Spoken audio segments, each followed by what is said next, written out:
showtime.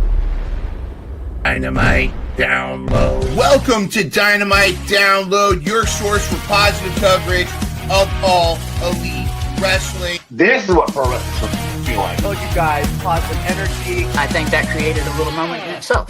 You're saying I have a better record than Kenny Omega and Samoa Joe, and now I'm going to have to wrestle them.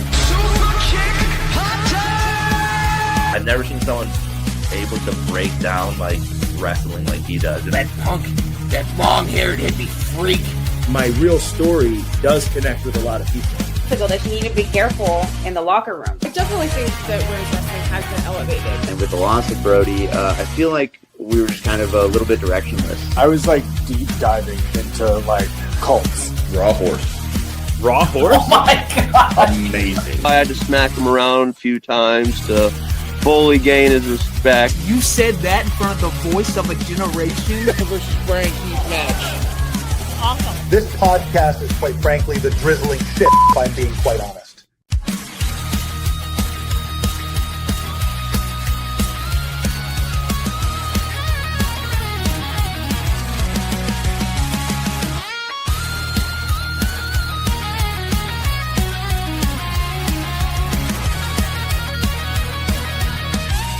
The day spread positivity about AEW. Welcome to Dynamite Download. Boom! Not going to say goodnight just yet, but welcome to Dynamite Download. Watching that little picture montage you threw in there was fantastic. I love seeing all those photos. But it got me thinking, I saw the hologram one, and you reposted, I think you tagged FTD about hologram, how he's kind of looking for revenge. Do you think we may get him sooner than later, pre-Dynasty or post-Dynasty? What is your choice? If you had to guess. I think post-Dynasty, he could make a return on Dynasty, but it's close. I think it's imminent. Of course, I was thinking the same thing about Jay White, so we'll see. But I do, the one thing we talked about, for the preview show before Revolution, is you don't want to overload your returns. There were a lot of debuts and returns. I mean, there were a lot of returns at Revolution. Yeah, they're oversaturated. Like if Jay White returned also, or hologram returned at Revolution, that would have been too much because it would have taken away from Will Ospreay, would have taken away from everybody else. So, but going into Destiny or Destiny Dynasty, going to Destiny would be a good name.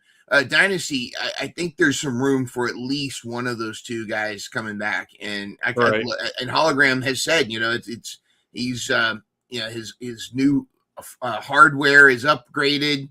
He's downloaded new fire protection software. That's right. We're finally going to get that. I think we're finally going to eventually get that hologram versus clone matchup, and it's going to be sick. It's going to be insane. But knowing Tony Khan, I'll probably put it on free TV too. Oh my goodness! Yeah, but we're eating so well as AEW, as sickos. I mean, the buffet continues to put new menu items on there and new combos. It's kind of like when you have that delicious buffet and you're like, I'm going to try bourbon chicken with mac and cheese. No, let me try these, this thing. Yeah, you try all these different combos, and it's like for example, we're going to get, obviously, I think we're going to get Pac versus Ospreay again. You're going to get all these combos, and it's just insane. And what a great, I felt like this Dynamite was a little bit more exciting than last Dynamite, but still, that's like saying this steak dinner tasted a little bit better than last week's steak dinner. I mean, we're really quibbling over a lot of little things. Sure.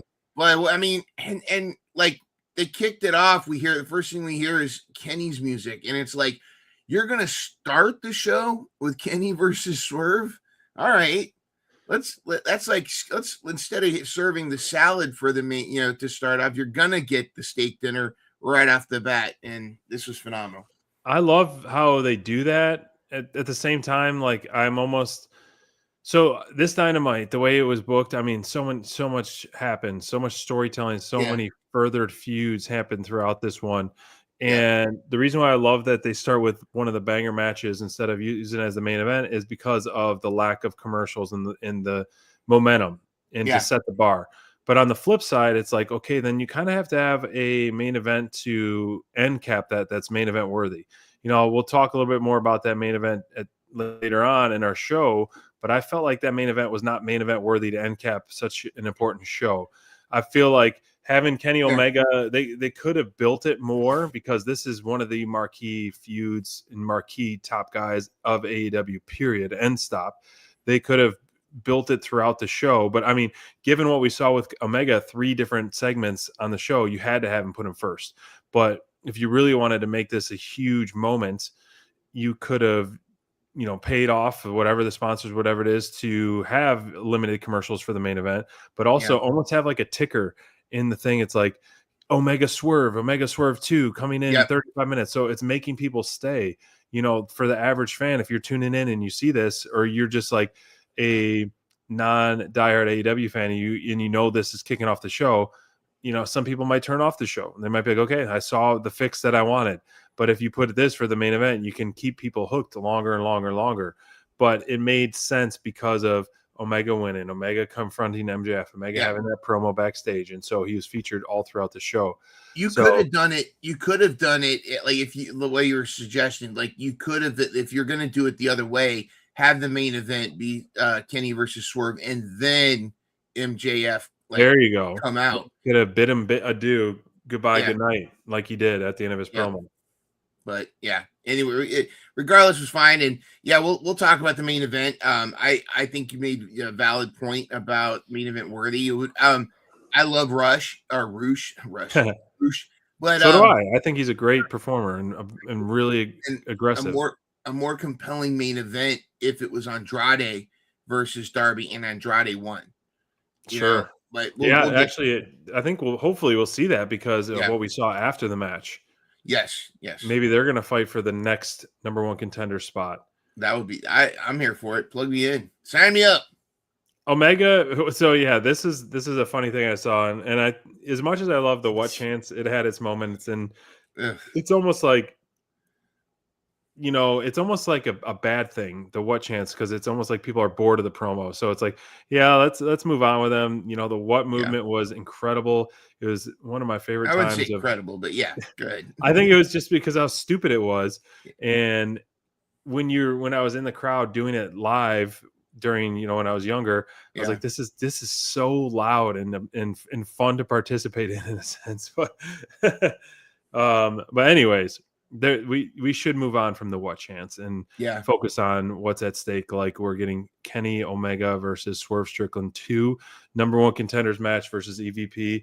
And did this deliver for you or what? Absolutely. I mean, and Kenny has been saying that he's better than ever. I mean, he set the bar high when he came back, when he had that Gabe Kidd match in New Japan, but still, I mean, this was Swerve. I mean, you know how I feel about Swerve. Swerve's my number 1 guy. Kenny's like my number 2, and this was like my number 1 and number 2 guy going at it, and it was like almost Sophie's Choice on who do I care about winning. This was the right call, of course. With going to be in Canada with all this stuff, and Swerve can take an L from Kenny freaking Omega and still look like he's the man. Of course, I thought this was phenomenal. Take it the way that Swerve is so good at not at looking like a badass, but also allowing his opponent to shine. Right. Kenny looked phenomenal. He was doing all the crazy stuff, the stuff they were doing on that turnbuckle. Like, a couple of times I'm like, oh, they're gonna fall or something's gonna happen. This is scary. Big spots waiting to happen, and they were able to help each other out and protect each other. Yeah. But this was great. This is what needed to happen. And Swerve's still going to be involved in some way, so this is not bad. But it was so phenomenal. Both of those guys, showed up they showed up to work, and they're 2 of the best in the business. And Kenny's going to go down. Of the 2 of them, Kenny's closer to the twilight of his career, but they're both going to go down in the history books of 2 of the best that AEW's ever had and 2 of the best in the business. Yeah, this is one of the rivalries that I did not see coming, a few months ago, and that I'm so happy we're getting. And you don't want to say this. I don't want to say it in like a bad way, but it's like the old AEW versus the new AEW in a sense.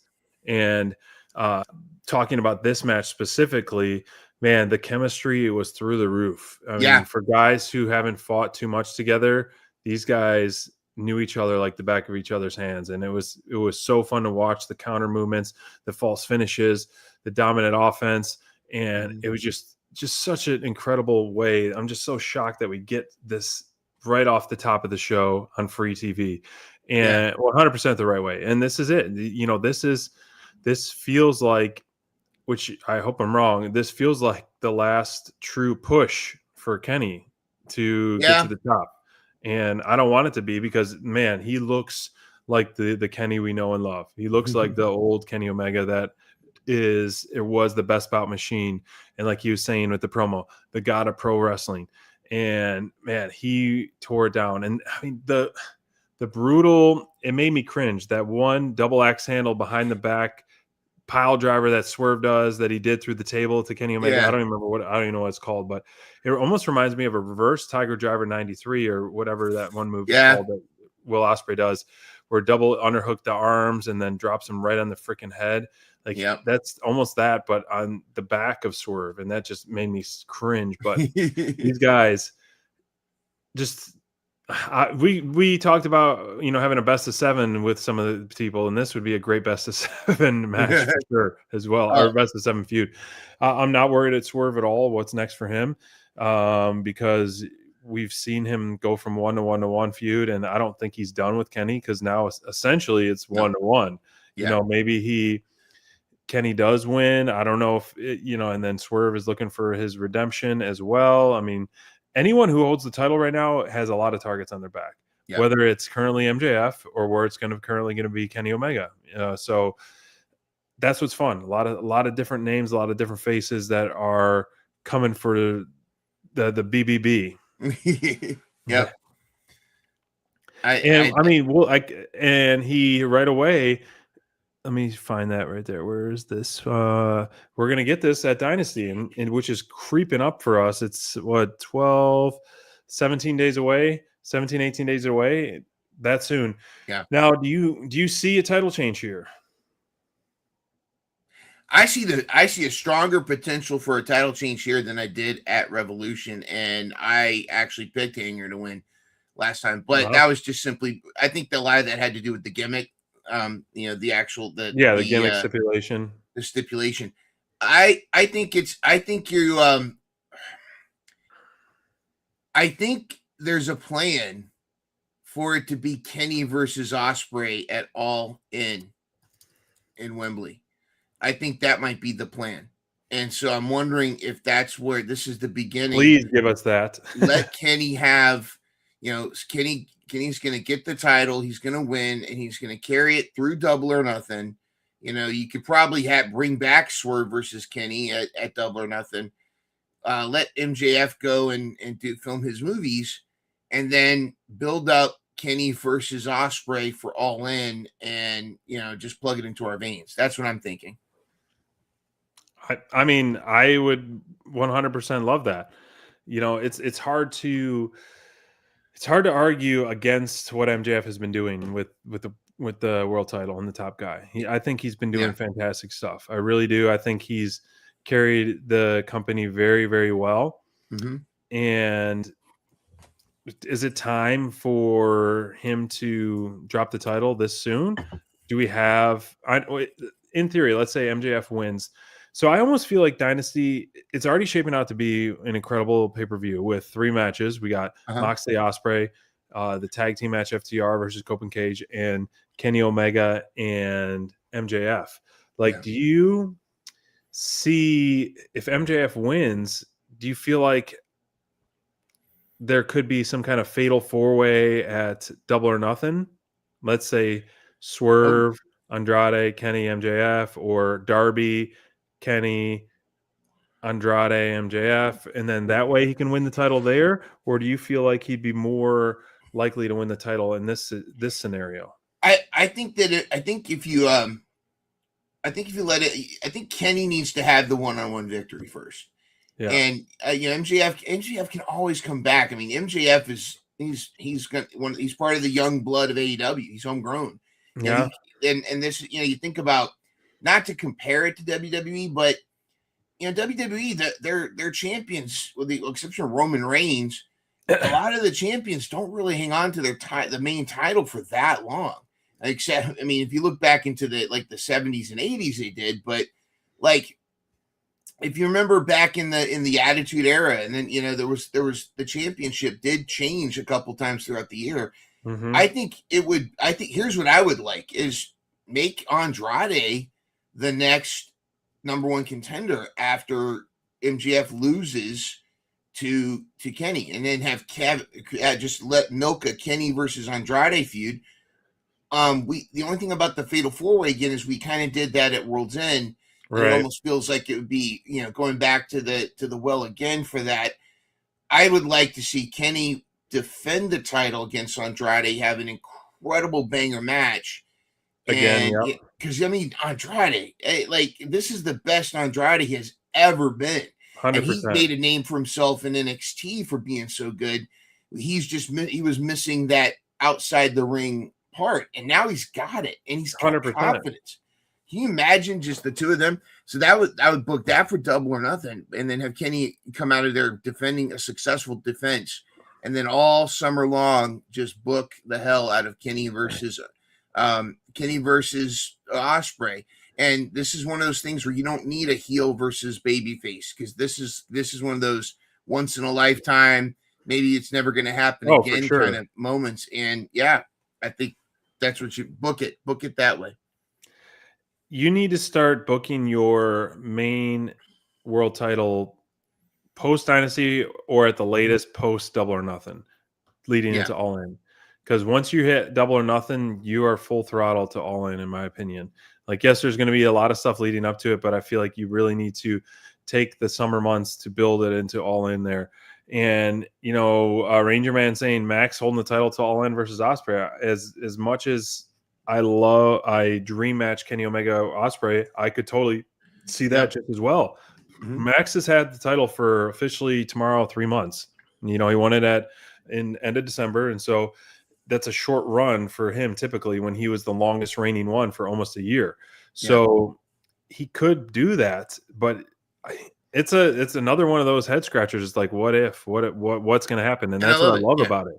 Yeah. And MJF in the ring, was this one of the best promos that you ever heard, or what? I was waiting for Jericho to come out, because he did enough of this ever. Yeah. I thought that was good. I mean, it wasn't the best. It wasn't his best promo, but that's again, like, MJF has got so many he's already got so many top 10 promos. It was exactly what he needed. And MJF is doing another, just like Swerve does. MJF is great at reacting to the person that's across from him in a promo battle, and just as much as in the ring. He understands the nuances of how important the verbal battle is in getting the match over, and he did a great job at responding to Kenny's promo, and really selling it, like really making it sound like because and how Kenny said, they all know it, but deep down you know it. I'm better than you, and you know it. That was a really great way to turn his catchphrase around. It was great, and it had me laughing a handful of times too. Yeah. And that everything, and then a couple of the comments that he had. Well, if you know, you know. And MJF is so good on the mic. I mean, that's beating a dead horse, but also like nonverbal stuff too, where he'll react. SPD, water is wet, by the way, just to let you know. MJF's great on the mic. Water is wet. Yeah, there you go, exactly. And for him to do the facial stuff, the camera awareness too, when the music hit and all that, like. This will be a fun few week build going on. And I'm, obviously there's always some kind of shenanigans. There's always some kind of something going on for the contract signing. Hot off the press, Jericho just filed a trademark Cornerstone too. So the social media world is ramping of different fantasy books. Like, is he going to return in Winnipeg, which is at next week's Dynamite? Is he going to return at Dynasty?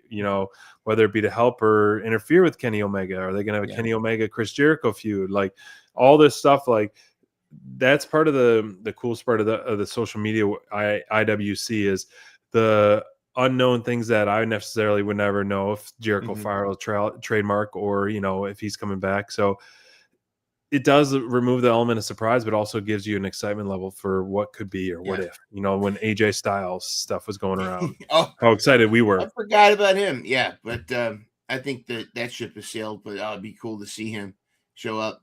But it's interesting too, because I used to get upset when they would spoil certain things, like that. And I'm like, oh man. And they do need those surprises.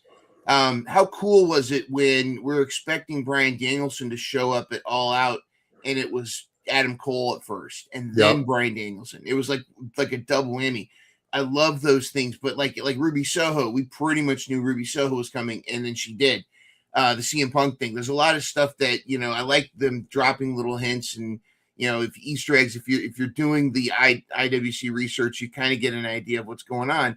But on the flip side is, I think there's reason to kind of strongly hint when something's going to happen. And I do like the way that they foreshadow certain things in AEW. I strongly think we're getting a huge wink, nudge, nudge with the tag teams. I guarantee. I think we're getting TLC. Oh yeah, Double or Nothing, or at All In. We're getting TLC, Young Bucks, Cope and Cage, and probably FDR. That's gonna be insane. That's the back to the show last week. I feel like we are going to see FTR win, because then it's going to force Cope and Cage to even go darker, even though they said in their promo of, you're having dinner with my family and you sitting at our table and then our kids and all this stuff. Like, it's going to force them to go darker. And what's the darkest place they've probably been? In a TLC match, Yeah. So why not on that? Can I talk real quick about the interview with Cope and Cage? Oh yeah, please do. I mean, it's brilliant. This is like first of all, if you were ever a fan, Attitude Era and beyond of the Edge and Christian, tag, the best, the top three tag teams were the Dudley Boys, the Hardy Boys, and Edge and Christian at that time. And that was the three, of course, TLC, whatever. But Christian, two things I love about the way Christian is handling. One, Cope is just like he's an asshole, but he's my asshole, whatever. But the way that Christian's like, not only did they beat up Adam's wife, but they beat me up. Yep, like that was the tragedy. Like, he could get away with Beth Phoenix getting a pile driver, but that wasn't as obscene as pile driving him. And the other thing, when they were interviewing, they're talking about, like, Edge is talking about this history and this grudge match. He's talking about all this pent up emotion that this is going to be war. And then it goes to Christian, and he's like, the major motivation here is we're going to make a lot of money. Yep. Keep that. I love that. That dynamic is just brilliant. I completely agree. And I'm glad to see them back. Hopefully they'll get a couple match, or at least one match in before they have FTR, just so we can get that amazing intro. But it's great to have them back. And that's one of those, like, Double or Nothing, or they have a no DQ match at Double or Nothing, get the belts. Then that will lead to somehow the TLC match at All In. But they could have the Double or Nothing at All In, or the TLC match at All In as well. And then that will give Cope and Cage the chance to win it in the typical TLC match, and then give the Bucks some time to build up Cope versus Cage versus the Bucks at All In a typical tag match where you're kind of passing the torch.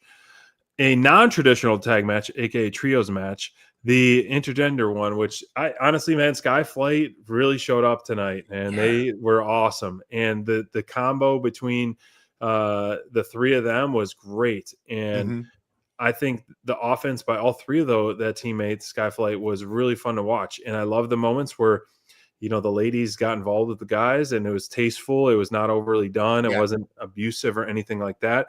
And AEW has always done that in the intergender matches. They've done it in such a tasteful, safe way. And this was another one of those.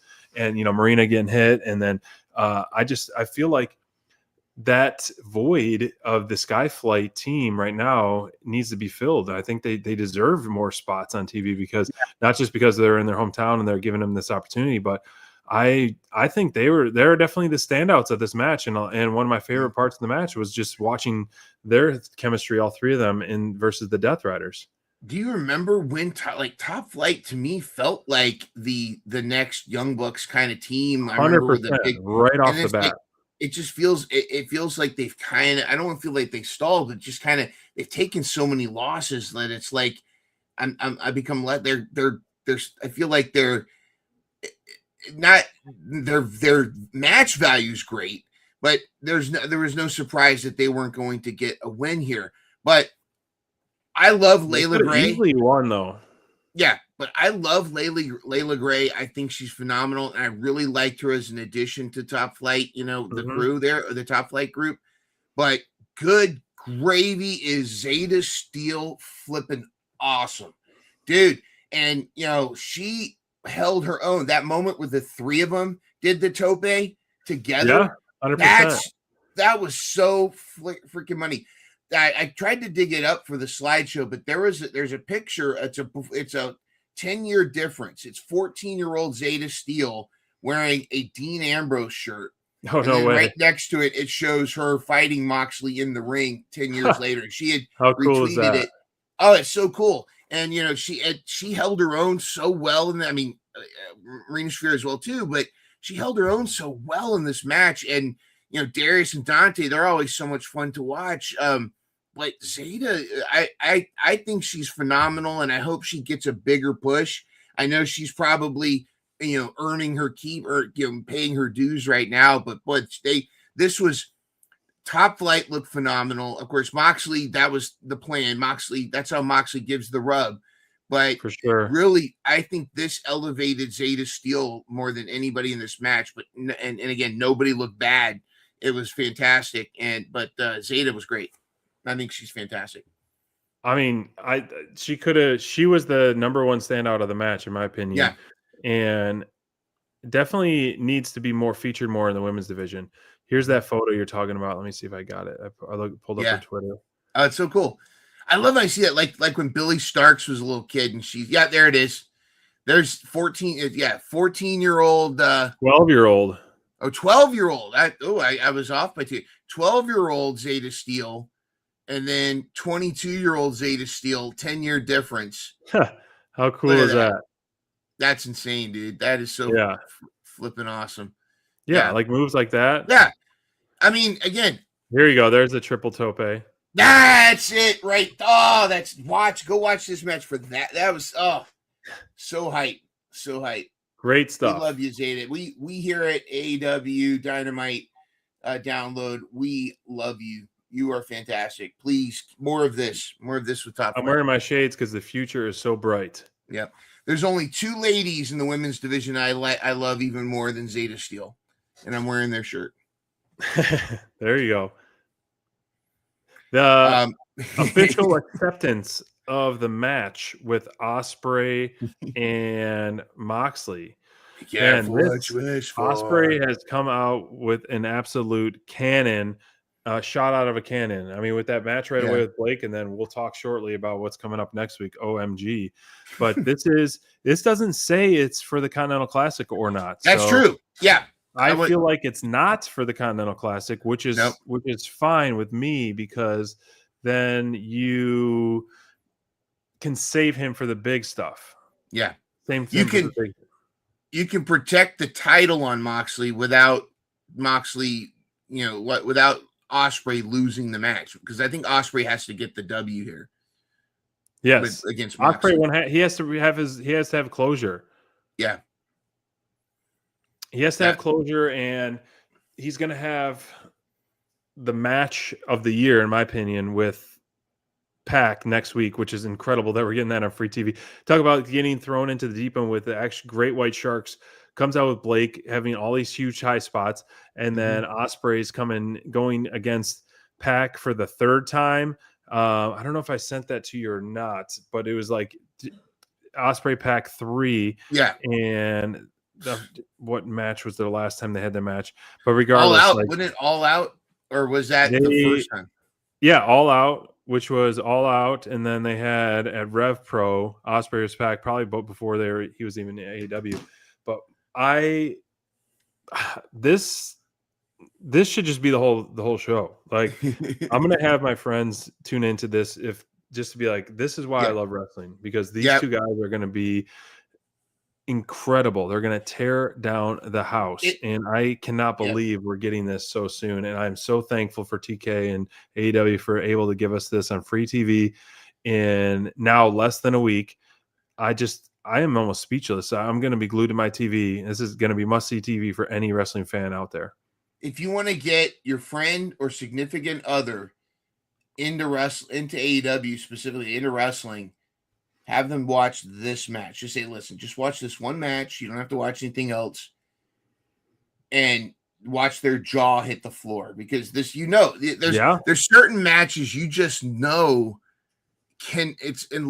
barring natural disasters, barring unforeseen acts of God, that 100% this is going to deliver. And this is going to deliver, and it's going to be insane. Absolutely. Oh my gosh. I cannot wait to talk about this next week on our show, because this is going to be one of those, you add it to the highlight reel, add it to the Hall of Fame. I feel like these guys, yes, they're both coming off relatively new injuries for both guys. Both have maybe adjusted their styles a little bit from their peak prime. However, both guys still don't look like they've taken their foot off their gas at all. No. And I feel like, regardless of what their history or the injury history in the past, they're going to give it 110% on Dynamite next week, and give them a blank slate, give them a blank canvas, and let them cook, because we're here to eat. Can we talk a little bit about? I just got to say this about Moxley. He just makes his promos seem just so easy. Like, for him, like, he just give him a mic, and he starts doing his shoulders like this, and he just goes, careful what you wish for. Like, he lives and breathes that character, that Moxley character, that it's just like, he makes it so like you're compelled, you're glued to every word when he says it. And that wasn't his best promo. It was just, but he's kind of like MJF. It rolls so naturally as 100%. The character, and it's believable. And and Moxley's that great character that he adapts to whoever he's wrestling to, not just in the ring, but as far as promos. Like, he can be a heel if he's facing a baby face. He can be a baby face if he's facing the heel. And again, Moxley, he is arguably I don't know if I would say backbone, but he's definitely the nuts and bolts of AEW at this point. I would say backbone and the nuts and bolts for 100%, because of everything that he's accomplished and everything that he holds together and makes feel important, like the finish of the Continental Classic tournament, and how this one was the best one yet, in my opinion.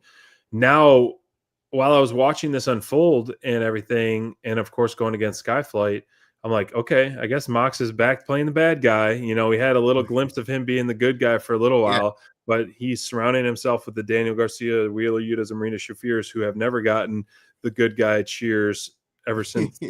And they never will. Claudio started to get maybe a little bit, who also just recently. Oh, Bobby just said TK just announced Okada versus Kevin Knight for the AEW Collision International Championship. Oh, dang. Hot off the press. Thank you, Bobby, for that. Oh, my goodness. But, I mean, with Ospreay, someone's got to be the bad guy.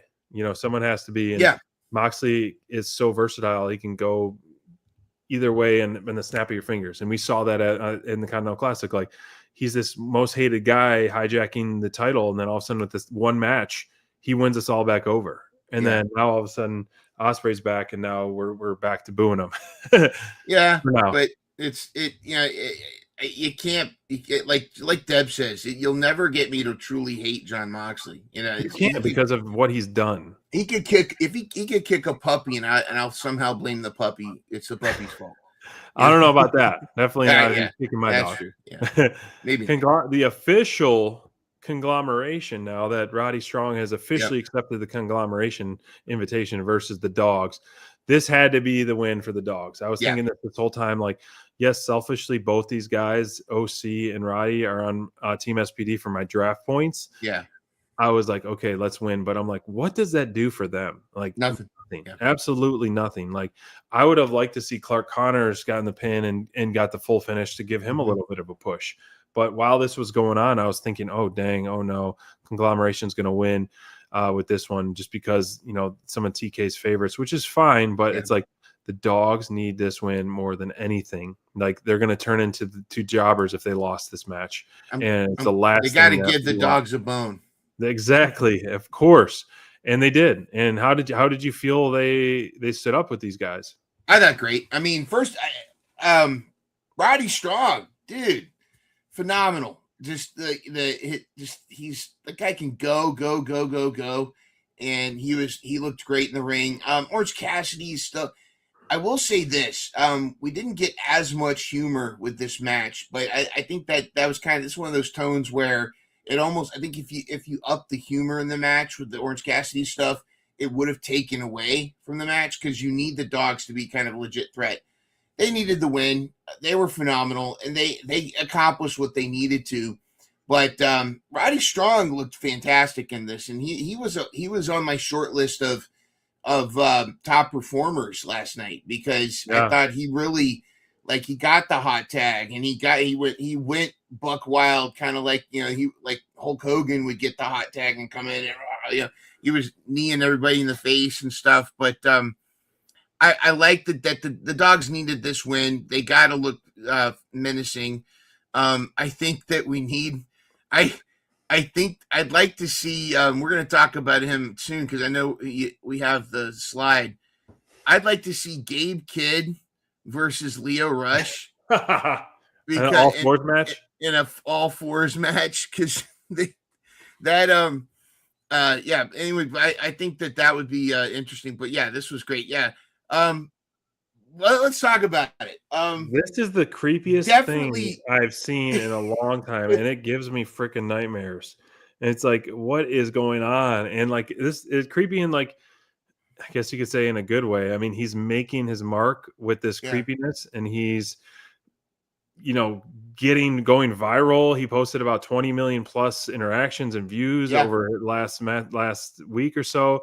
So it's clearly working, but holy cow, this is giving this guy an exorcism. He is creeping the heck out of me. I remember when he used this character in the indies. I think it was a GCW match where he came out as Blackheart rather than Leo Rush. And he looked like the shrunken head, he looked like Beetlejuice from Howard Stern, wrestling. He had the eyes and the like this, and he was really spooky and creepy. It was compelling, and the his whole mannerisms are different. The running on all fours. He's like a rabid spider, squirrel or something like that, and it's compelling to watch. And when that match with Tommaso Ciampa, you can see Ciampa going what's going on? What is this? I think it's great. I love when wrestlers reinvent themselves. For whatever reason, the crew wasn't popping. I don't understand. I thought that was good. I just don't think they never had the true opportunity with those little spiky jackets and all that stuff. I agree. I felt the chemistry was there. I thought, and they may revisit it after a while. I always thought way back too, and I think we talked about this back when the House of Black had really become something that Leo Rush could fit in with his whole Blackheart character. But it's gonna be interesting to see how he runs with this for a while. And then I like how Action Andretti was on Twitter, bro, we got to talk, man. This is not it. But I thought I was wondering. I didn't see anything with Action, but I was wondering, is he still the AEW? Action Andretti? I think so. Who knows what's going on? Maybe Action is out for a little bit, or maybe there's something. See, that's what's difficult is you speculate because sometimes it's somebody's out an injury, and then sometimes creative doesn't have anything for them, and it's a shame. And you have to remember there's only so much TV these guys can get. And it kind of goes back to my top Butcher flight right now. Butcher talking about some stuff, doing some interviews. They're like, hey, I'm healthy. I'm ready. Book me essentially. Yeah. But then you got, hey, if you can't get on AEW TV, there's always American Gladiators. Hey, that's true. I miss Wardlow so much. Can't wait to see him on Gladiators though in a couple weeks on Amazon Prime.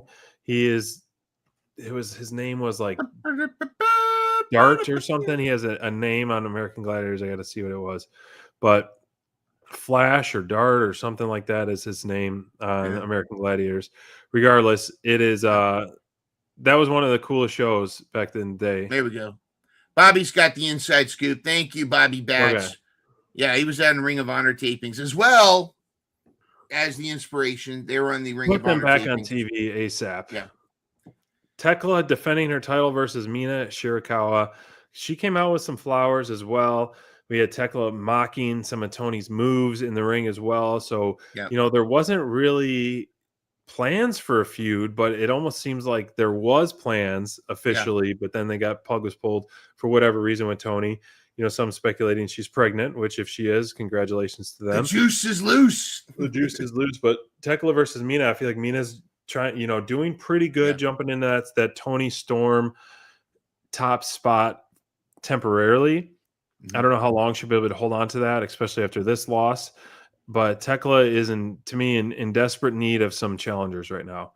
And after this match, it's like, okay, we need some top ones. Right now they're running back the tag team rematch of Revolution, and so we need something fresh. I don't know what's going on or what we're gonna see after Collision. Maybe we'll see the Brawling Birds confront the double Ds, and but Tekla versus Mina. What was your thoughts on this one? That was great. We got to see kind of a somebody on Twitter called her Brawling Mina. I think so. This wasn't the number one. She didn't do the dance that she always does. I know. I noticed that. Out, like she threw the flowers down. This was a much more violent, brutal Mina, and we got to see it. There was especially that ring apron action where she and DDT'd her onto the pavement. Tekla's phenomenal as AEW champion, and of course, going toe to toe here with Mina was fantastic. She was great. She allowed Mina to shine, but I like seeing this edgier Mina, and I like seeing that Mina showing she could be versatile.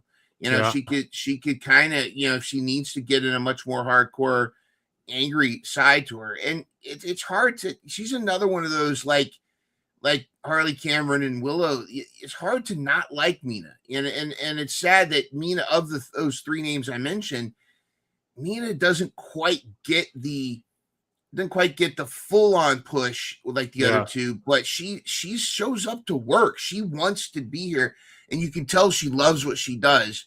Tekla's another one of those like MJF where the character is despicable, but the person, you can tell, legit loves this sport, and I love that she's taking the belt and running with it. I'm curious to see. I mean, let's line up some new challengers. I'd love to see Tekla versus Riho. I'd love to see Tekla. I'd like to see Tekla and Hikaru Shida.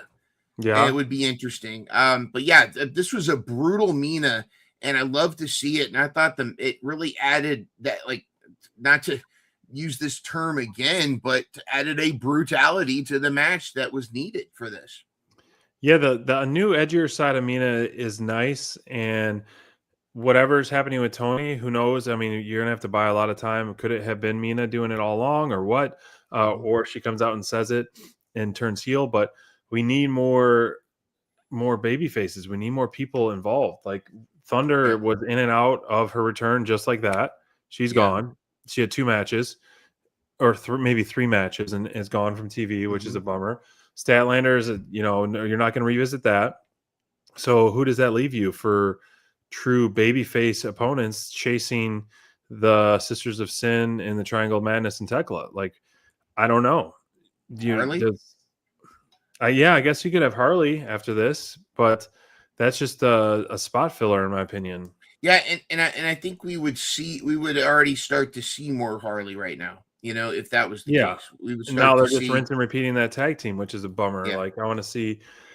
But that though, I think you and I agree. We were talking about this before. I think that's just teeing up the Brawling Birds to face Double D. Yeah, that's the long-term booking of Divine Dominion to play to verse. I bet Joey came up with that name. I bet Joey probably. Yeah. So, but I do want to see them have a pretty nice run. I mean, why not? Because they are huge women that are holding the tag team titles. Like they shouldn't have huge bitches. They should not have a problem going through some of the division, if not all the division right now. Mm-hmm. And they're surprisingly giving the Babes of Wrath a rematch, and then maybe the Brawling Birds come out. Maybe we see the Inspiration come out. I don't know. Where do you see?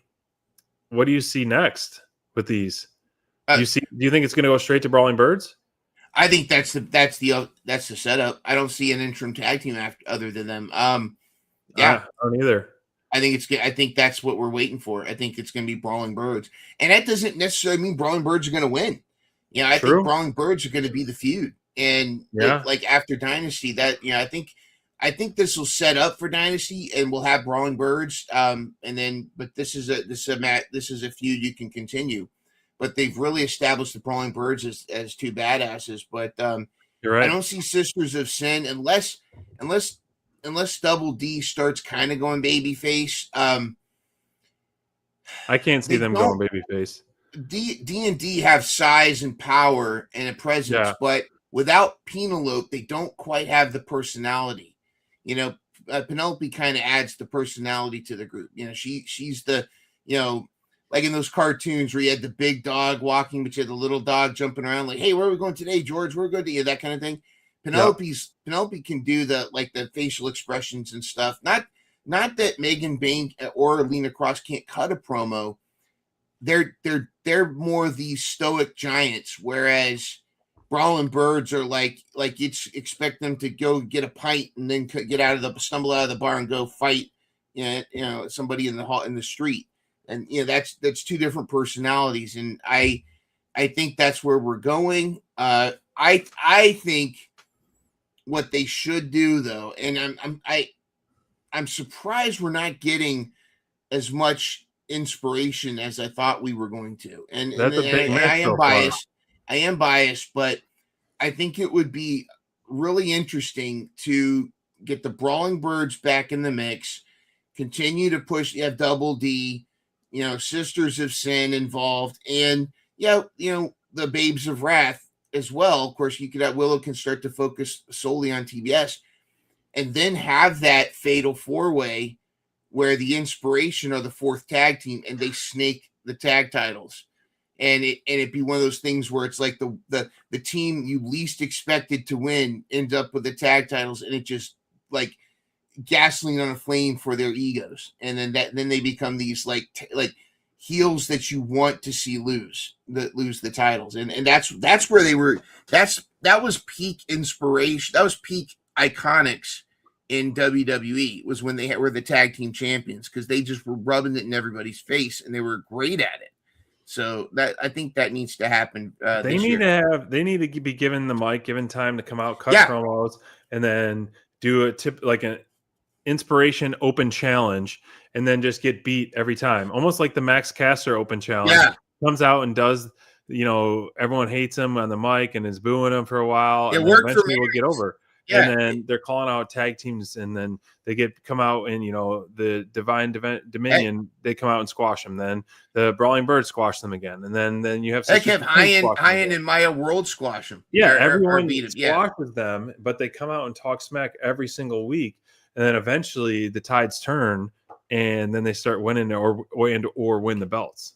Yeah. I think that would be funny. They're too talented not to be featured on TV. Yeah.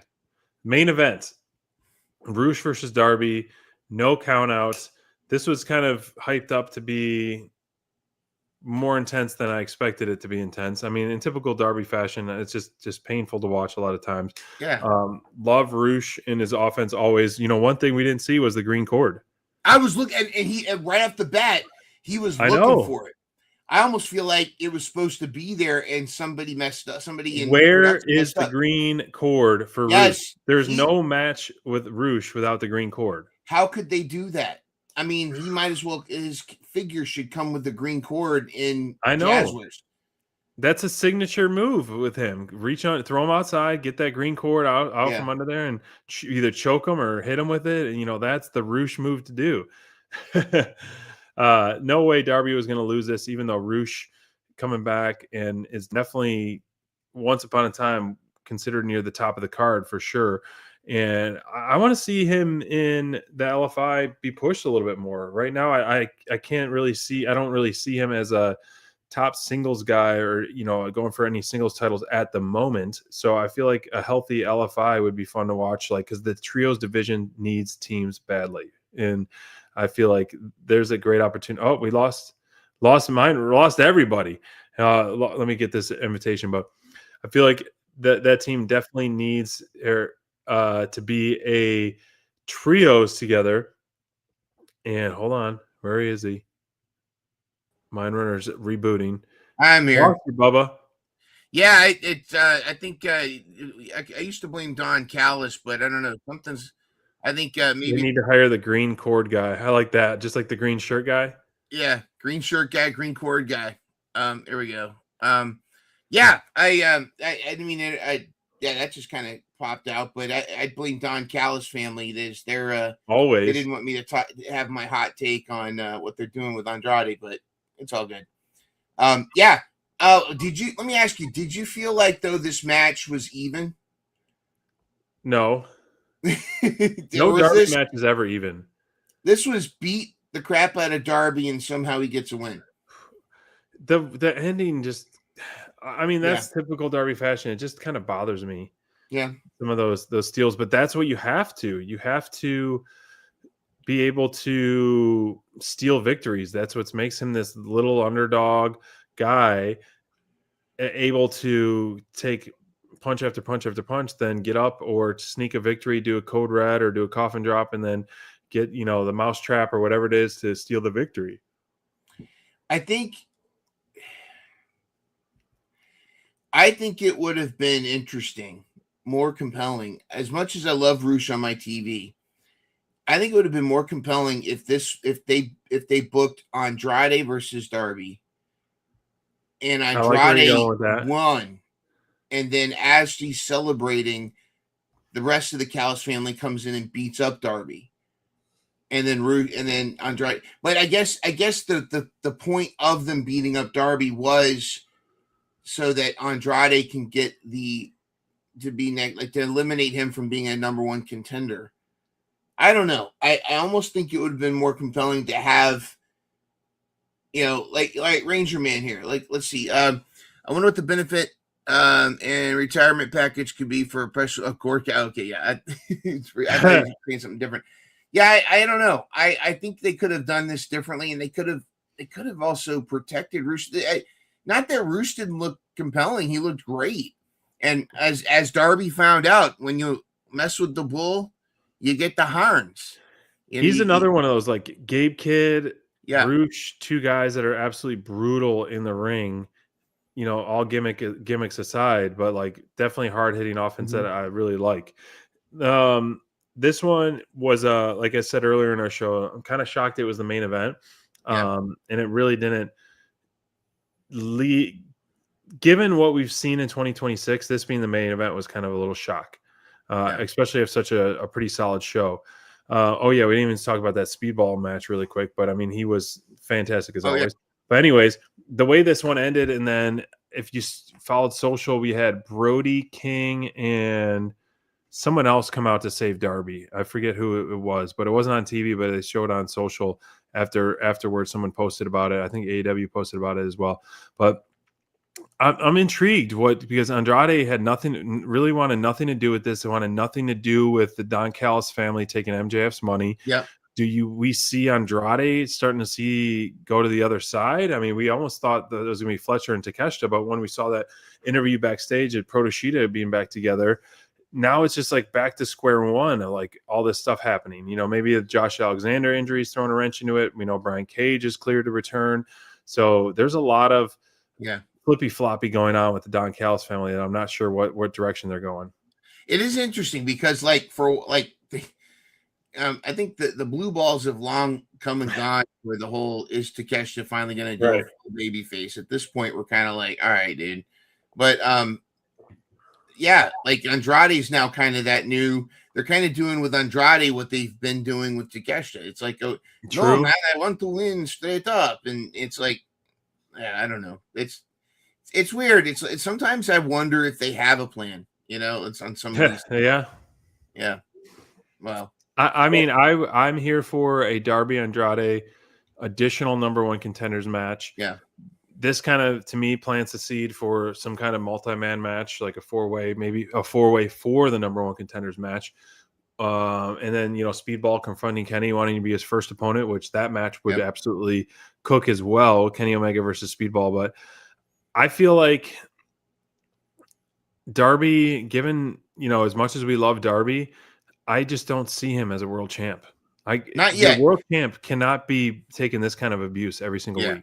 Yeah, I'm the world champ. Like, I mean, come on. I mean, Rudy was a great movie, but he's not gonna, he's not gonna win the Heisman. You know what I mean? You can't have matches like this every single week as a world champ. Yeah, or every single time as a world champ. Unfortunately, now when he's been the tag team, it's been great. It worked well. The TNT worked really well as well. But being you're the face of AEW would be very hard with given his style. Yeah. But someone who we think, I really hope is going to be the next champ, and the lineage of the World Championship of AEW would be perfectly booked, in my opinion, if Kenny Omega gets the belt and then faces Ospreay, and then Ospreay gets the belt for a run.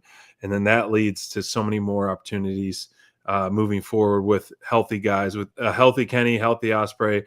AEW is being pushed in the right direction. There's no doubt this had to be a clean sweep with Kenny Omega as their top performer. Oh yeah, big time. I mean, it was great. But you could have put a lot of other people in that spot, but to me, this was the Kenny show tonight or last night. It had to be. He was all over the show.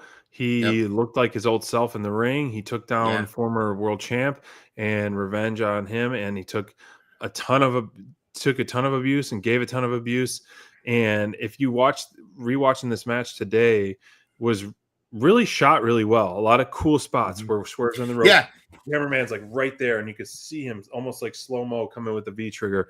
And then other moments with the camera crews had a great angles for this match. There was a spot where he over and they were on the apron, or not the apron, the railing and the barricade, and he had Swerve in the corner, and crashed into him, and then he's got this super close, so you can see Swerve behind him going like this, but Kenny just looks at the camera and he just kind of goes like this, and just I thought that was phenomenal, dude. Yeah, you're absolutely right. The camera was much better this week. It was great, much better. And I could have got it to a solid 40 if my guys, the conglomeration, would have won. But climbing up top right there feels good right now. But heavy as the head that wears a crown, and still a lot of stuff to go. But here's the current standing. Wish in one hand and shit in the other, and see which fills up faster. There you go. Well, here's the current standings as we sit. Only 2 matches announced so far, or actually 3 since Bobby gave us hot off the press. We got Okada versus Kevin Knight. We got the Babes of Wrath versus the Team DD. And then we also have Ace Austin versus, who's he versing? Ciampa? Yeah, I think he's who's Ace Austin versus? No, he's wrestling somebody. He's wrestling somebody big. Ace Austin versus I thought it was Tommaso Ciampa. I think it's Ciampa. Is it Ciampa? I thought it was Fletcher, but maybe it is Ciampa. Yeah. Yep. Ciampa. So we got 3 matches live, which is great. A live collision. We're back to live collisions on that. And so that should be a pretty good match. I like the push to Ciampa, and I think he's going to continue to get a nice push. And there is something about live collisions because the audience is fresh. They're not. They haven't just sat through a 2-hour Dynamite and need to clean up and smoke a cigarette. And there's an energy about these live collisions, and I think that's going to be good. Yeah, I feel like, to me as a fan at home, it feels different. I'm tuning in for a live collision, mostly live. But when I know it's a pre-taped one, I'm not in a rush to watch it live. Yep, that's just me. I hate to say it, but I feel the same way. That's just me. Anyway, collision is Saturday, and it's back at its original time. And so we are back on the normal time for it. Y'all, thanks for tuning in. Episode 239 Dynamite Download in the books. 240 next week. Enjoy Collision. It's back live. I know it's not going to be split. No more Grand Slam stuff and all that. Or not Grand Slam. College basketball, which is March Madness getting wild. But we'll be back live next Thursday for 240. I cannot wait to talk about the Ospreay versus Pac match. Plug it in my veins. My body is ready. Have a good weekend, everyone. We'll see you soon.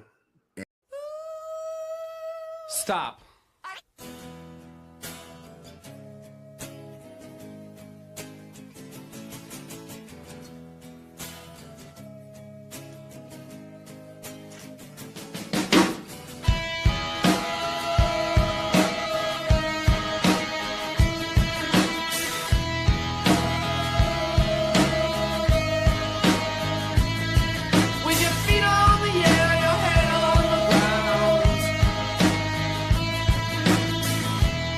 Try